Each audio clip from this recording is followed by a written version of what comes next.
ఈ రాత్రికాల సమయంలో పరిశుద్ధాత్మ దేవుడు చెప్తున్న మాట ఏమిటంటే, యేసు ప్రభు చెప్పిన మాటది యోహాను సువార్త 15వ అధ్యాయములో, నేను మిమ్మల్ని ప్రేమించిన ప్రకారము మీరును ఒకరినొకరు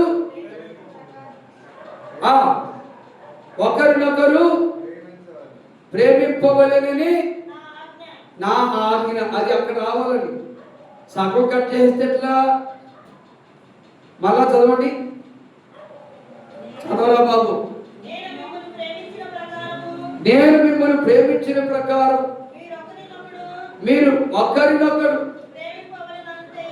ప్రేమింపవలెననుటయే, అది ప్రేమింపవలెననుటయే నా ఆజ్ఞ. దేవుని ఆజ్ఞ ఎవరైతే అనుసరిస్తారో వెంబడిస్తారో వారు దేవుని మాట ప్రకారము జీవించిన వారు అవుతారు. మరి నాడు దేవుడిచ్చిన ఆజ్ఞ ఎంతమంది కైకొంటున్నారు? సేవకులైనా సేవకురాండ్రులైనా సంఘ పెద్దలైనా సంఘములను విశ్వాసులైనా మార్తమ్మ అంటే మరియమ్మ పడదు. మరి మార్తమ్మ చేసే ప్రార్థన మరియమ్మ చేసే ప్రార్థన అంగీకరిస్తాడా? అంగీకరించు. ఎవరికి? ఈ పాస్టర్ గారు అంటే పాస్టర్ గారికి పడదు, ఈ అమ్మగారి కంటే మరొక అమ్మగారికి పడదు. కాబట్టి మన ప్రార్థనలు దేవుడు అంగీకరించాలంటే మనము యేసయ్య మనల్ని ఎలా ప్రేమించాడు, అది ఆ పాయింట్ గుర్తు చేసుకోవాలి. యేసయ్య మనల్ని ప్రేమించి తన ప్రేమ యొక్క నిర్వచనం ఎలా చూపించాడు? తన ప్రాణమే మన కోసం త్యాగం చేశాడు. ఈనాడు సేవకులను వారి వారి గ్రామాలలో చాలా మంది శత్రువులు పెట్టారు. కారణం ఇది. ఈ పాస్టర్ గారి మీద ఆ పాస్టర్ గారు పితృని చెప్తాడు, వాళ్ళు వచ్చే వీళ్ళు కొడతారు. ఈ నెత్తి కొట్టారని అడిగేవాడు ఉండడు. ఆయన కొట్టవలసింది, తక్కువగా కొట్టారు ఎక్కువగా కొట్టవలసింది అని ఎక్కేసేవాళ్ళు కొంతమంది. అంటే దేవుడు చెప్పిన ఆజ్ఞ అతిక్రమిస్తున్నారు వీళ్ళు. అందుకే యేసయ్య మనల్ని ఎలా ప్రేమించాడో మనము ఒకరినొకరు అలాగా ప్రేమించుకోవాలి. కింద ఏమంటారు చదవండి, కింద ఒక మాట.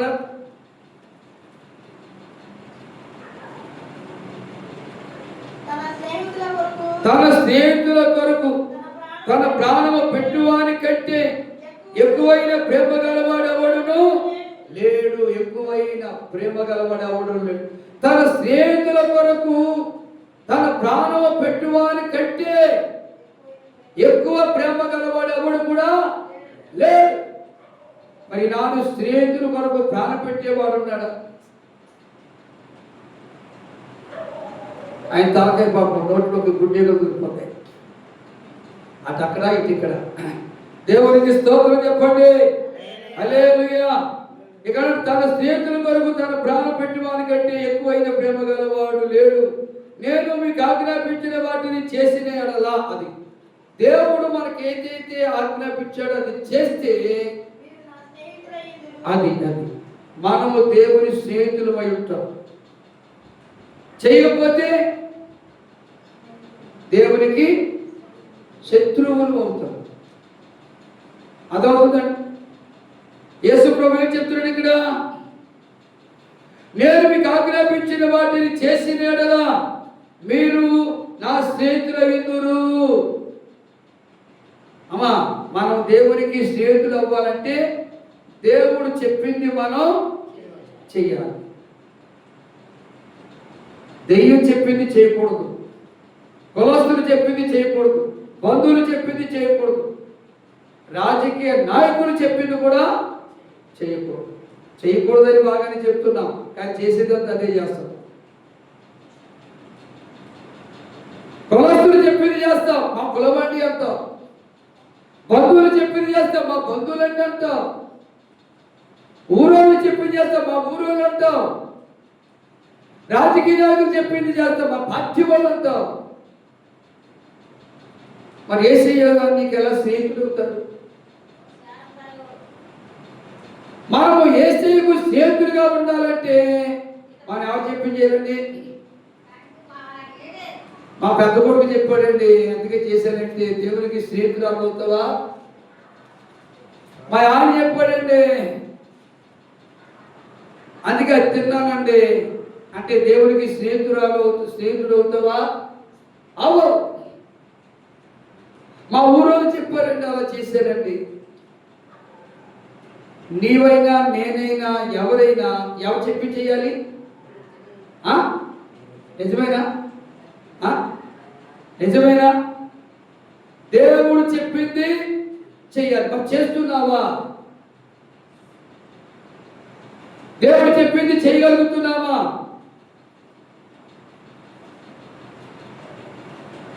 తన స్నేహితుడు కొరకు తన ప్రాణ పెట్టువాని కంటే ఎక్కువ ప్రేమ గలవాడు కూడా లేడు. పొలం కోసం ప్రాణం పెట్టమంటే పెడతారు, ఇంటి కోసం ప్రాణం పెట్టమంటే పెడతారు, బంధువుల కోసం ప్రాణం పెట్టమంటే పెడతారు. ఆత్మ సంబంధమైన సహవాసం విషయంలో, ఆత్మ సంబంధమైన స్నేహ విషయంలో మాట తప్పి జారిపోతూ ఉంటున్నారు. ఈ రాత్రి పరిశుద్ధాత్మ దేవుడు మీతో మాట్లాడుతున్న మాట ఏంటంటే, నేను మీకు ఆజ్ఞాపించిన వాటిని చేసి ఎడలా మీరు నా స్నేహితులై ఉంటారు. లేకపోతే చేయకపోతే మనం ప్రశ్నించుకొని చేస్తున్నావా చేయటం లేదా చెప్పండి. ఇక్కడ ఆగుదామా? ఇక్కడ ఆగాలి కాసేపు. దాటి వెళ్ళిపోతే ఎంత?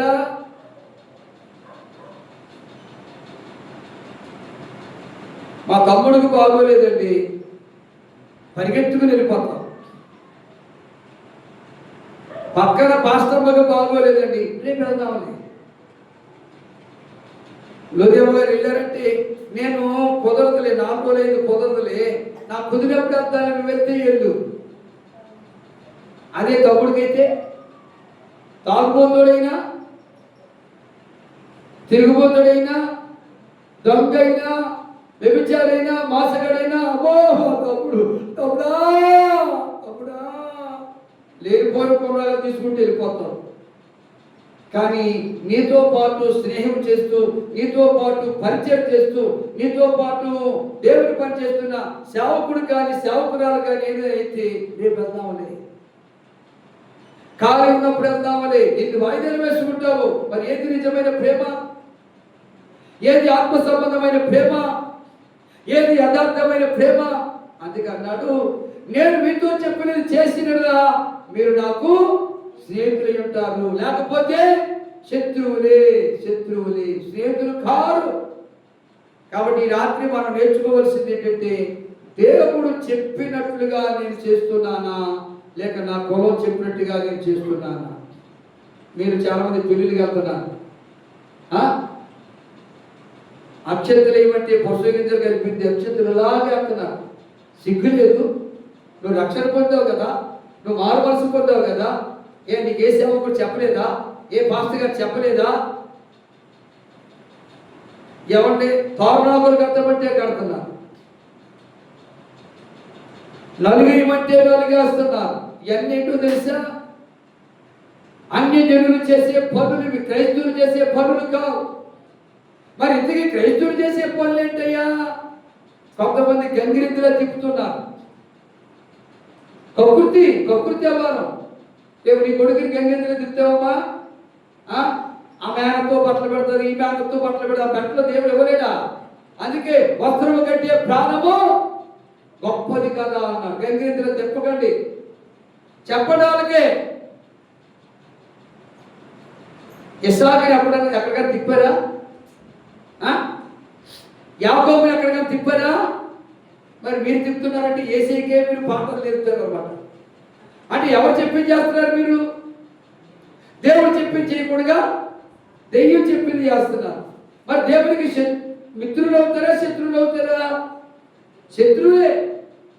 అందుకంటున్నాడు, నేను మీకు ఆజ్ఞాపించినది చేసినలా మీరు నాకు స్నేహితులయ్యుందురు, లేకపోతే శత్రువులే.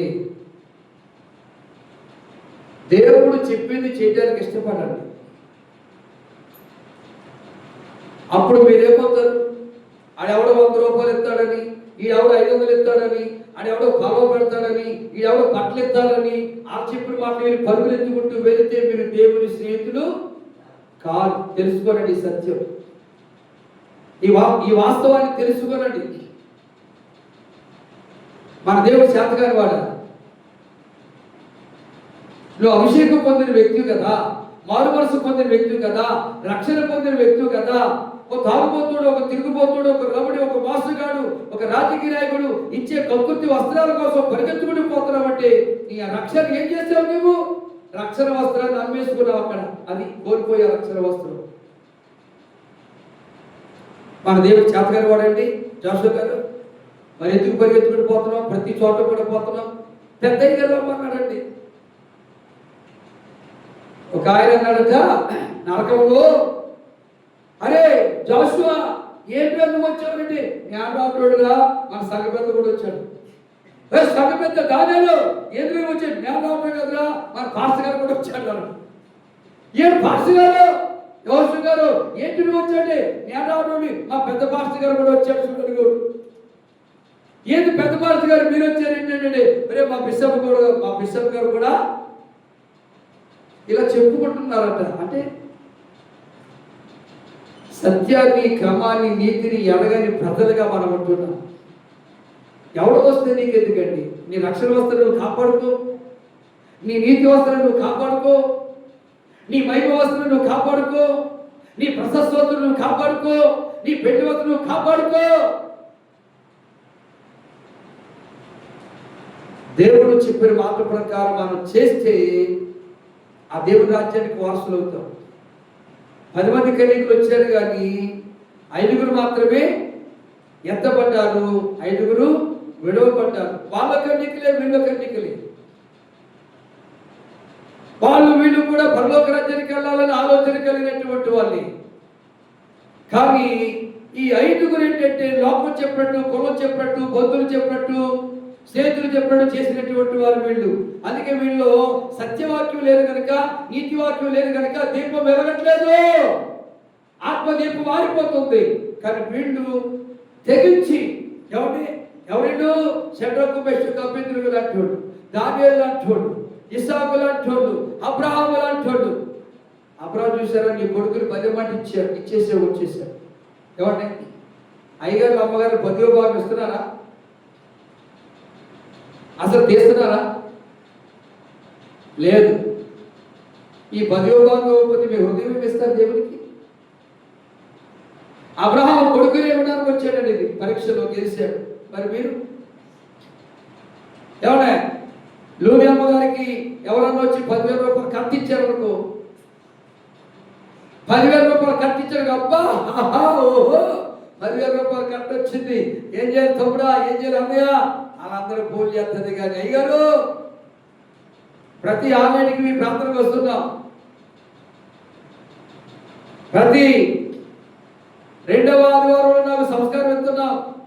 నాకు ఎవరో వచ్చి 10,000 ఇచ్చారు, అందులో 1,000 రూపాయలు కానుక దశభాగం మీద ఇస్తున్నావా? అవి కూడా నేనే పాస్టర్ పనిగా తినేస్తున్నావా? దేవుడు పరీక్షిస్తాడు. ఒక్కొక్కసారి పరీక్ష పెడతాడు. ఆ పరీక్షలో నీవు నేను గెలవాలి. అబ్రహాం పెట్టిన పరీక్ష గెలిచేదే లేదా? తన ఏకైక కుమారుని బలివటానికి వెలిగింజా వేయలేదు. మరి నీకు 10 రూపాయలు ఇస్తే 9 రూపాయలు తీసుకోబట్టి ఆ 1 రూపాయి కూడా దేవునికి ఇవ్వడానికి ఎందుకు వెలిగింజ వేస్తున్నావు? అంటే నీలేము లేదు, త్యాగము లేదు, విశ్వాసము లేదు. అంటే దేవుడు చెప్పింది చేయటం లేదు. దేవుడు చెప్పింది చేయటం లేదు కనుక నువ్వు దేవుని స్నేహితురాలవు కావు, దేవుని స్నేహితుడవు కావు. ఎవరెవరో చెప్పింది చేస్తున్నావు. ఇప్పుడు పాల్గొనగా ఏమైనా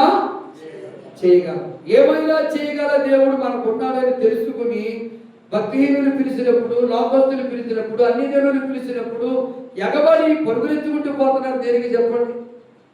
అందుకే ప్రభు అన్నాడు, మిమ్మల్ని బట్టే కదా నా నామం అన్ని జనుల మధ్య దూషించబడుతుంది. ఆ రాజకీయ నాయకులు ఏమంటున్నారు తెలుసా? ఓ పలవ మొక్కేస్తే చాలు పాస్టర్లు వచ్చి పడతారు, పాస్టర్లు వచ్చి పడతారు. ఓ కవరిస్తే చాలు వచ్చి పడతారు, ఎంతమంది రావాలన్నా. అంటే దీనివల్ల దేవునికి ఏమొస్తుంది?